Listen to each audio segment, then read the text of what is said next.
Hey everyone, this is Dr. Drizzle, and welcome to the National Parks Adventure Crossing America.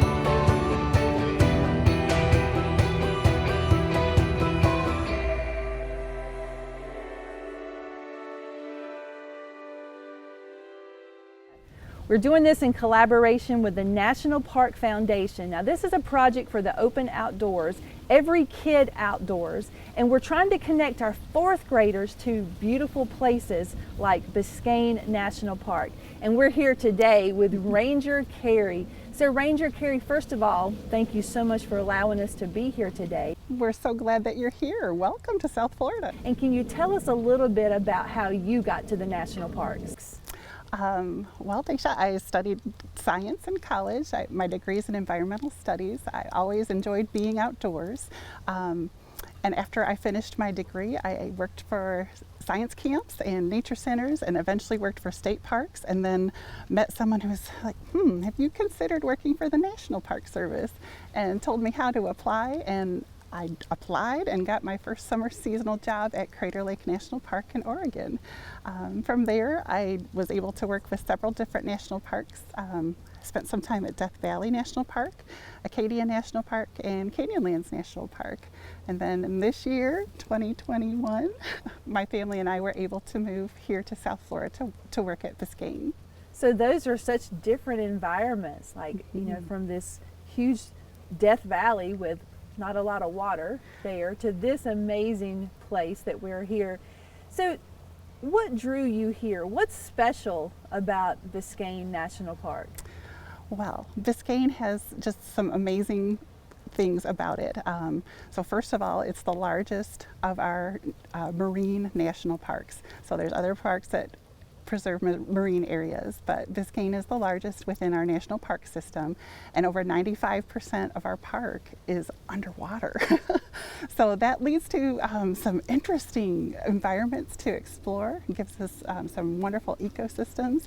This is a nursery for all the small fish that will eventually become the big fish that will be out in the larger ocean. But Biscayne also protects an amazing cultural history. People have been in this area for thousands of years. We find archaeological evidence of folks using this area for over 10,000 years. So tell us a little bit about Boca Chica Key. Sure. Boca Chica Key is it's part of our Florida Keys. This particular spot was developed by Mark Honeywell, and he had a beautiful estate here. He really enjoyed spending time here with his friends. He's the one who built the marina that we brought our boat to today, and who built the lighthouse that's right behind us. He was known for throwing some pretty lavish parties and would bring all kinds of wonderful things for people to do and enjoy. So yeah, this area, when this became a national park, this island became part of the national park in 1968, and then national park status in 1980. We had some storm damage here from Hurricane Andrew, right? Yes, yes. So South Florida is known for hurricanes that come through here, that form in the Atlantic Ocean and then come to shore. So yes, the structures were largely damaged and had to be what was left had to be taken down for safety reasons, but some of the structures did remain, including the lighthouse. So as we continue on these keys, what other things are we going to find maybe for the next key over? For the next key over, we like to focus a lot on some of the natural environments, kind of the mangrove forest and hardwood hammock forests, along with just being along the edge of the bay. And the next, we're going to be going to Elliott Key. Elliott Key. And then is that the last key before in the national park system? So south of Elliott Key is Adams Key, and then Porgy and Totten Keys, and then there are some other keys within our park boundary. Many of the keys are undeveloped and rather small, so some of them don't have any structures at all on them. I read that the mangroves here are like pretty amazing because they're untouched. Like there's this long area. So can you tell us a little bit about the mangroves? So the 5% of Biscayne that is land, there's Biscayne protects a strip along the mainland shore in the area around our visitor center. So the mangroves there and then out on the keys, so they help establish vegetation on the keys. Their root system, especially the red mangroves, the roots reach down and out, and they're called the walking tree. As the tree grows and develops, it will send those roots out in front of it and continue to send new growth along those new roots. And I read that that's a protection thing also. Those roots out there, they're sort of the first line of defense between what's happening. Yes. Yeah. Yes, the mangroves definitely help stabilize the shoreline, and when those storms do come through, it provides some natural protection to the land in this area that would help them during the storms to kind of dig in and to not blow over during a storm. What are we going to find here as far as animals like that would live near and around those mangroves? Sure. The one that we often see quite a bit are several of our bird visitors. So we are there's amazing things. If you hear noises in the branches, that's always kind of your first, oh, what kind of bird is it? We do have a variety of lizards that are found here, sometimes the iguanas like we saw yesterday. But then as the mangroves that are close to the shore, the root systems, it's a tree that's able to tolerate having its roots in the salt water, and it makes this beautiful microhabitat at the root level. The dying leaves that fall down provide some nutrients for fish, for crabs, and then things like sponges, and they'll establish there at the roots and have this kind of unique place right at the roots where the roots are touching the ocean. So if kids are looking to visit a national park in South Florida and they want to come to Biscayne, what else could we see in the water? Sure. There's always the possibility to see some of the larger animals like manatees and dolphins. There are sharks, not the large ones. So again, I said this was kind of our nursery. So we would tend to see smaller sharks or nurse sharks. Those are possible in the bay.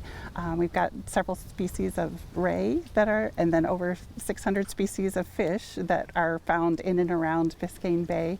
So it's a really rich, wonderful. Oh, sea turtles! We didn't talk about sea turtles. That's also a possibility. Sometimes to see them swimming in the waters here.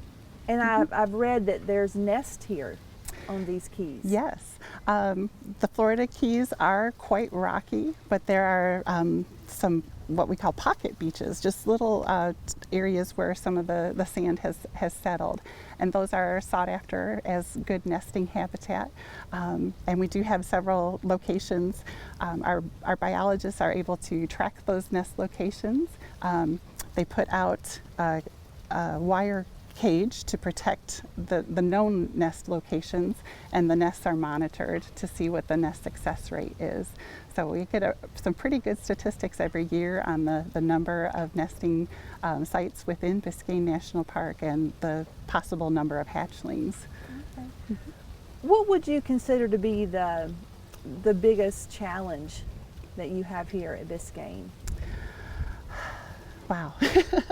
I think one that comes to our attention very frequently is our marine debris. Particularly, we were just talking about those turtle nesting locations. The nesting locations are on the ocean side of the Keys, and the Gulf Stream contributes the way that it flows up through this area, our beaches seem to catch marine debris. And some of it's from the United States, but a lot of it is from other countries around the world. And I was very intrigued to see actually where those pieces come from. Like, it's not just one place. It's from everywhere. Now, you guys do beach cleanup days, right? That's correct. Yeah, that's a one volunteer opportunity that our park really tries to make available to as many people as want to participate. But yes, removing that debris does help to restore that habitat for the nesting turtles. Well, as you know, we always like to give our kids a challenge, something that they can learn from the national parks and then maybe take it back to their own community. So we're going to do that right now. Kids, we're going to be looking at goal number 12 for the UN Global Goals. Now, goal number 12 is all about sustainable practices, production, consumption, and how we need to take our waste and think of new ways that we can either reuse it, think about ways we can reduce it, or think about ways that we can recycle it.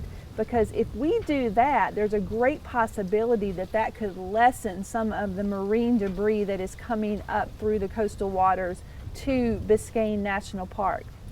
So what we're going to ask you to do is participate in a social media campaign where you can reach out to your friends first, and then your families, and then the greater community, to come up with just educating people on how to decide that first, we don't need everything that we get, and how can we get rid of things like single-use containers. So Biscayne would love for you to create some flyers, some posters, some public service announcements, maybe a jingle, a Snapchat, whatever you kids love to do, that will encourage people to quit littering by taking care of those 3 R's. And then what we're hoping is one of your campaigns we're going to send here to Biscayne, and maybe they will be able to use it to educate the people that are here. As you've noticed, there's boats that come around here, and these are not all National Park Service boats. Anybody can sail into this place. So how can we encourage them when you come in? Pack it out. We know if you take it in, take it back out. And if we can think about that, but not only just taking your trash away, but how can we reduce it before it even comes to that state? Do you think that would be helpful? Definitely. I think the more people that are just taking that moment to think about how can I, maybe I could take my water bottle and fill it up instead of bringing a bunch of plastic water bottles on my trip. And you're right, it's a really an issue that we think about it just about every day. Right, and the reason they're thinking about it all the time is because they're faced with it. Now, you may live in a community without these waterfronts, so maybe you don't see this, but I know you've seen people overflow trash cans in your school. Or you may be at a city park or downtown and you see just trash on the ground. So what you create for Biscayne National Park can also help your community. There's some future park rangers out here, Ranger Carey, like they're really getting into this idea of how they can create opportunities for themselves. What would you tell students that are thinking right now about a possible career in the national parks? What should they start preparing for? Go ahead and tell them. Well, I would definitely recommend staying in school and doing as much learning as possible about our national parks and about topics that interest you. The awesome thing about the National Park Service is that there's a full range, some that protect some of our nation's history and special places, and then places that set aside beautiful chunks of land like Biscayne National Park that give us opportunities to see and explore the ocean. So do as much learning, as much reading as you can, and then a college degree is often an avenue that people take to start with the National Park Service. And I know several of the parks I've worked at, they'll have people that start off as a volunteer that get some experience that way and then are able then eventually to work for the National Park Service. So good luck. Yeah, so we hope to see you guys in the park. As we end up today, I want to remind you, when you create your social media campaigns, remember to tag me at Dacian92 and also tag Biscayne National Park, because they want to see what you create. We know that you guys are our future, but I would also say that you're our present. We need your ideas and your thinking out loud opportunities right now. Well, as we've listened to what you've said, this is a science park, but there's also a lot of history here, right? Mm-hmm. And I guess I want to know a little bit more about the history too. Great. Especially this lighthouse behind us, because I think that impacts the scientific part of this park. Oh, definitely. So do we have an expert in that field? We do. I would encourage you to talk to Ranger Liz. She's got some good knowledge on that topic. Well, let's bring Ranger Liz in now. Okay. So Ranger Liz, thank you for joining us. Ranger Carey speaks very highly of your expertise in all things Biscayne. I noticed that a boat just came behind us, which reminds us we got here on a boat today. So you did? You did very good with that. And you actually started a while back on those boats, right? Can you tell us a little bit about your journey to the park? Sure. Well, thank you for having me. It's a pleasure to speak with you. We've got such a gorgeous day here at Boca Chica Key. I did start here a while ago. I had just graduated from college, and I answered an ad in the local newspaper. They wanted somebody to work in the office for the boat tours. And so I came in, but because of some of my swimming experience, they said, no, you'll be better on the boats. And I said, okay, and I never looked back. I remember the first time I went snorkeling, I'd never snorkeled before, and I saw a nurse shark, and I was hooked from that day on. So that turned into some employment with the Park Service, seasonal work, which turned into permanent work, which turned into me being here with you today. Well, we've talked a little bit with Ranger Carey about some of the nature things we would see here, but let's go into the history a little bit. And two things, shipwrecks and Homestead Act. Let's talk about that. Sure. Well, Ranger Carey talked a little bit about how Biscayne National Park is 95% ocean. And so just beyond Boca Chica Key, where we are today, is the Atlantic Ocean. And so running north actually is the Gulf Stream.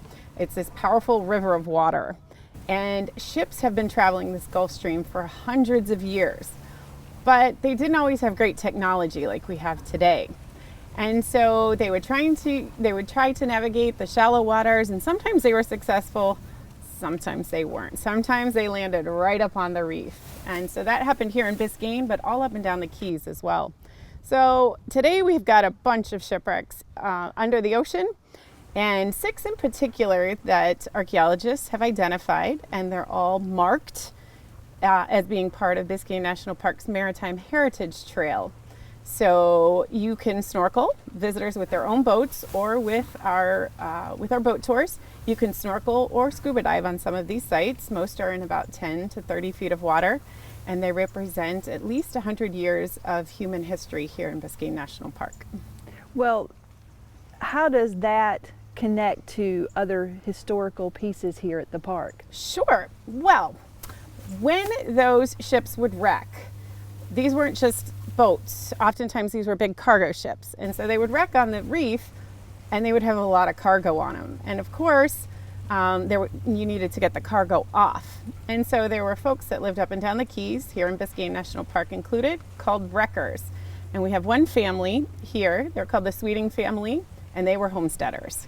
But they were also wreckers. And so they applied for to homestead here at Biscayne National Park.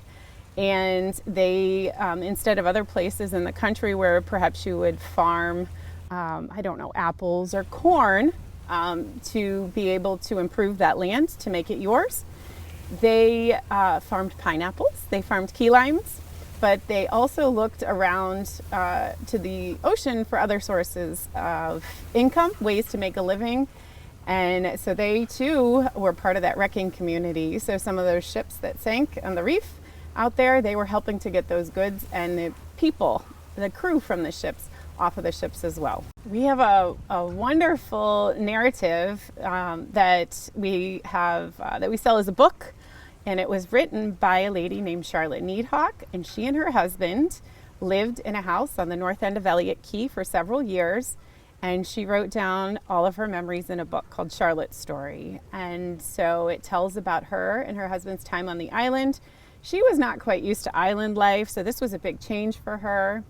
And so she wrote about rats in the rafters and about going down to the beach store. So today we talked about marine debris, right? And so we definitely want to reuse, reduce, and recycle. Well, she was a whiz at reusing and recycling what she found down on the shoreline. So she talks a lot about that. She talks about running into rum runners. She talks about running into all sorts of different people that came through there. They were helping to tend a key lime grove on the north end of Elliott Key. And had she not told that and wrote that down, those stories could be forgotten. So that's one of the things we're encouraging our students to do is learn how to take stories. Yes. Write down your own stories. Listen to your grandparents. Talk to relatives. Get their stories down so we don't forget those. Definitely. Thank you so much for sharing with us today. Of course. Thank you for having me. We've had a great day today here at Biscayne National Park for the National Park Adventure Crossing America. Thank you, Liz, and thank you, Ranger Carey, for having us here today. And we will see you guys soon. Don't forget to scrapbook, and I can't wait to see what you create.